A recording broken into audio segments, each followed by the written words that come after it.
Live from Rush, New York, it's a late afternoon show with Paul Shaffer, who forgot how to play today, and your host, Katie Letterman.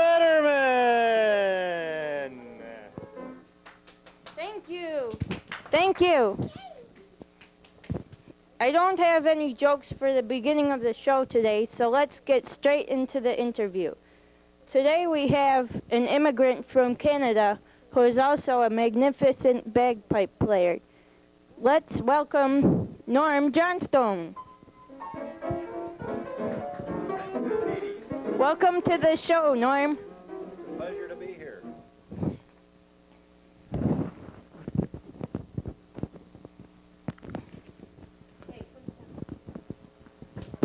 Okay.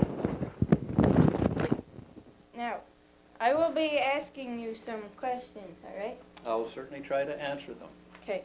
My first one is, where are you from? I'm from Orillia, Ontario, in Canada. It's my hometown. And what about your ancestors? Where were they originally? Well, my ancestors came from Scotland, and Okay. Your grandmother and I visited some distant relatives over there just last summer. Oh, and is that why you are so interested in the bagpipes and why you started playing them? No, I started playing them before I met those folks. Oh, okay. All right. What did you do for a living in Canada? For a living, I went to school.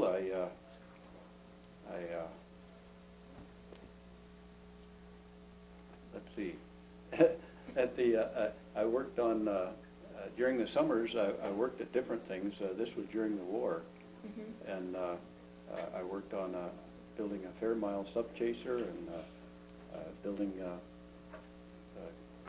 military camps and that sort of thing during the summer. And then school time, I'd go to school. All right. What was life like in your old country? Were there differences between Canada? Not an awful lot of difference. No, except for the dialect, people generally are about the same. You know, they have the same values, the same, essentially the same democratic kind of a government. Although details, I guess, the politics are considerably different. Yeah. All right. When did you immigrate to the U.S.? I came to the U.S. in 1951. So July the 5th, actually, 1951. So you were in Canada during the Great Depression? Yes, I was born in 1926 and went through the Great Depression, and we were never hungry, but we had patches on the seat of our pants and darn socks and all kinds of things like that. All right. How old were you when you came here? I came here after I graduated from university, and I was 26 years old. Where did you first live when you came here? I first lived in Buffalo, actually on Reno Street, very close to Niagara Falls. Okay. Why did you choose to live in that area when you came? The reason for living there was because it was very close to the company that employed me, Sylvania Electric Products. Sylvania made television sets, radios, and things of that nature, and that's why they hired me. They hired me to help design some of that stuff. So that was the reason you immigrated, was to find a job? That's right. Yes. Yep. All right. And what jobs did you have when you got here? Did you just work at Sylvania? No, I worked at Sylvania for about 2.5 or 3 years, and then Stromberg Carlson. I came over to Rochester and had an interview with Stromberg Carlson, and they hired me to do essentially the same kind of work as I had been doing at Sylvania in Buffalo. And from that point, of course, became General Dynamics and went into military electronics. And following that, I went to Eastman Kodak. All right, and that's where you retired from, right? That's right. That's where I retired from only about 4 years ago. Okay. Why did you choose to come to America instead of any other country? Oh, because it's the greatest country, and well, it was close to where I lived, and I was familiar with it. Actually, I had come down to Niagara Falls during the war, and I was familiar with the area, and so I felt kind of at home. Okay. Have you ever felt discriminated against while you were in the U.S.?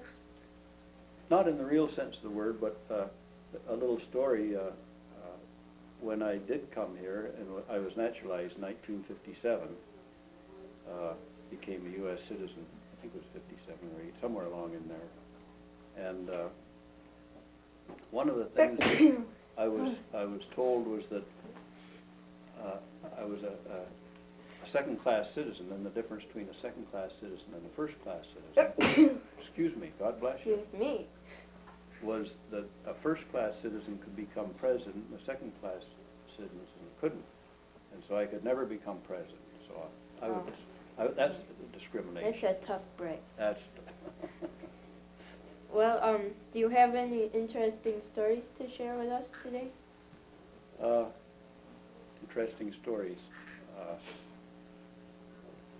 Well, let's see. When I was going to school, high school that is, and working at the shipbuilding, building fair miles, submarine chasers.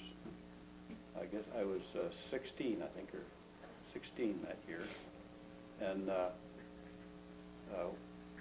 just before that boat was supposed to go out and go down to Toronto for final outfitting to go out into the ocean, it blew up, and I happened to be on it when it blew up, and there were 7 of us on it working overtime that night. I was an electrician's helper at the time, and there was another young electrician's helper.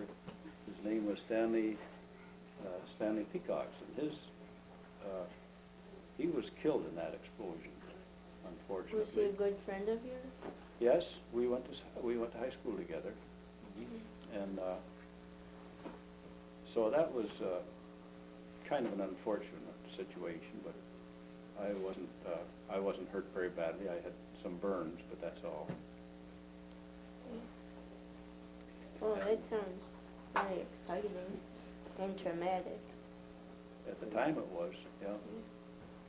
So. Well, thank you for being with us today, Norm. Well, it's a pleasure. It's a pleasure, Katie, and I enjoyed the interview with you. All right, and we'll be back after these messages, and Norm will be playing his bagpipes for us. And there's Paul Shaffer again at the piano. Yeah? You're on right now because we have to do your commercial.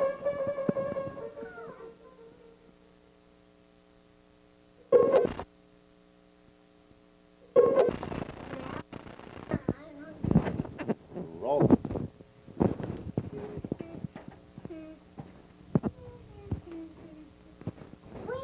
Oh, Benjamin, cheer up. I just happen to have a box of Cheerios, and they're so nutritious and delicious. Wouldn't you like to take some and share them with your sister, Erin? Good. All right.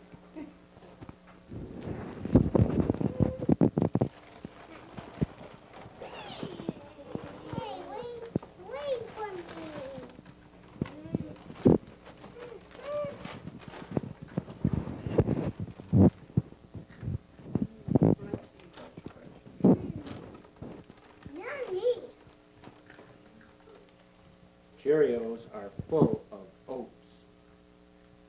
And sugar. And oats. And a cereal of champions. That's Wheaties.